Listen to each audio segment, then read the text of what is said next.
Bonjour et bienvenue sur Génération I. C'est à Dakar que nous nous arrêtons aujourd'hui à la rencontre d'un créateur de talent, Sadio Bi. Son concept, le mixtissage. Ses créations attirent une clientèle variée, tant occidentale qu'africaine, et son style apprécié par ceux qui allient originalité et classe. C'est donc au cœur du 10e arrondissement de Paris que je vous propose de le découvrir. Suivez-moi. Bonjour Sadio. Bonjour. Merci de nous accueillir dans votre atelier boutique. Avec plaisir. Alors j'aimerais savoir comment tu as rencontré le monde de la couture. Le monde de la couture, j'ai eu la chance d'avoir une famille couturier. Mon père, il est couturier. Au Sénégal, il avait un atelier de couture. Et je suis né dans une maison où il y avait un atelier. J'ai grandi dans ce milieu, j'ai vu faire. En fait, c'est depuis mon enfance, quoi. C'est dans les gènes. Alors, quelles ont été les étapes incontournables justement dans ta carrière?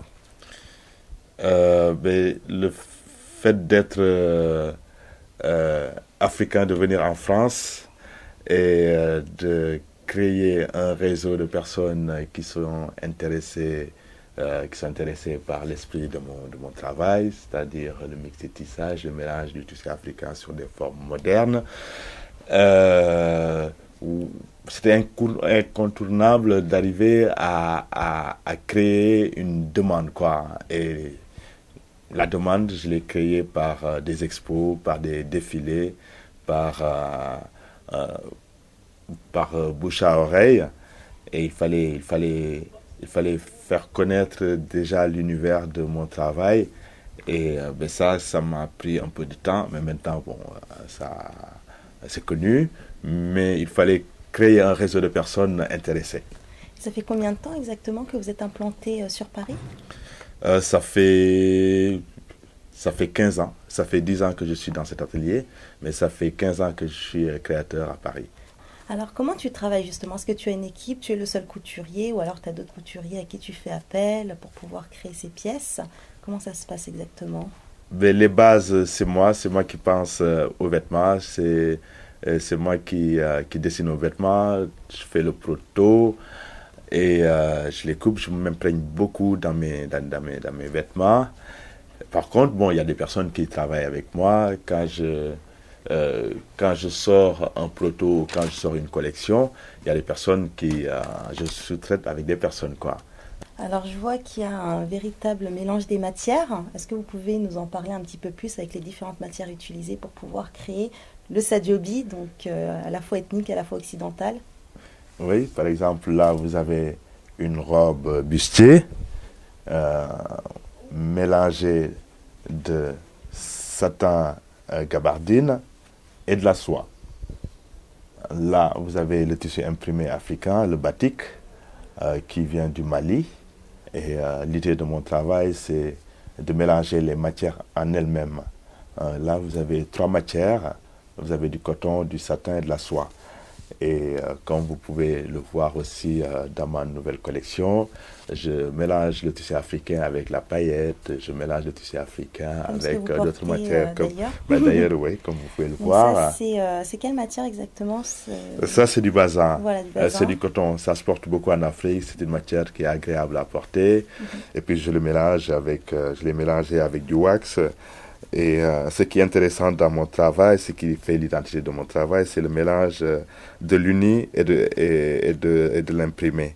Vous pouvez voir l'imprimé là, par exemple, qui fait la finition de la paillette.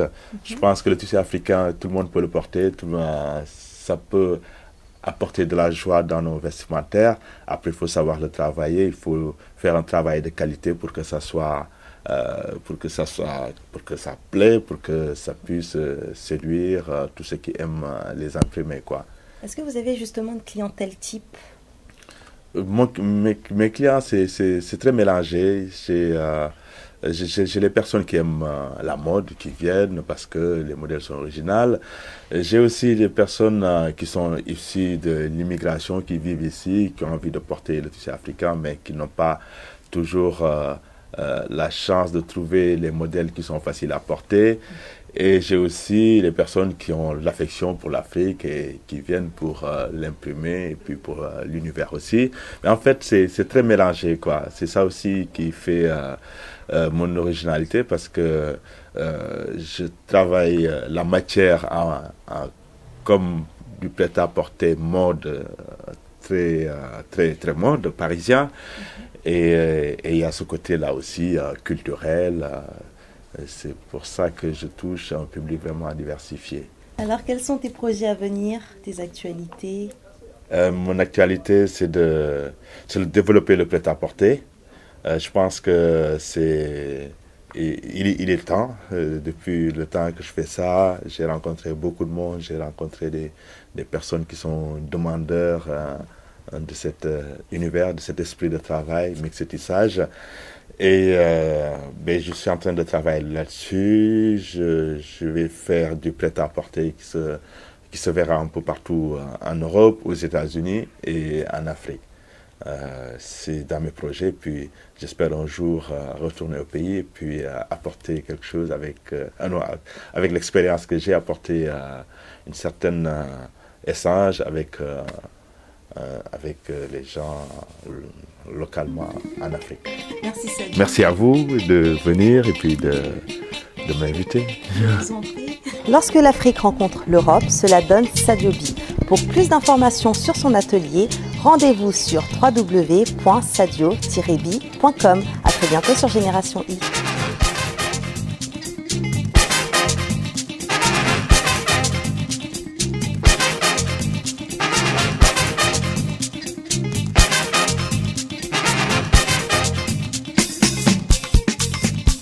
I beg, Joe, they are not time for this kind of leadership of boxers, Joe.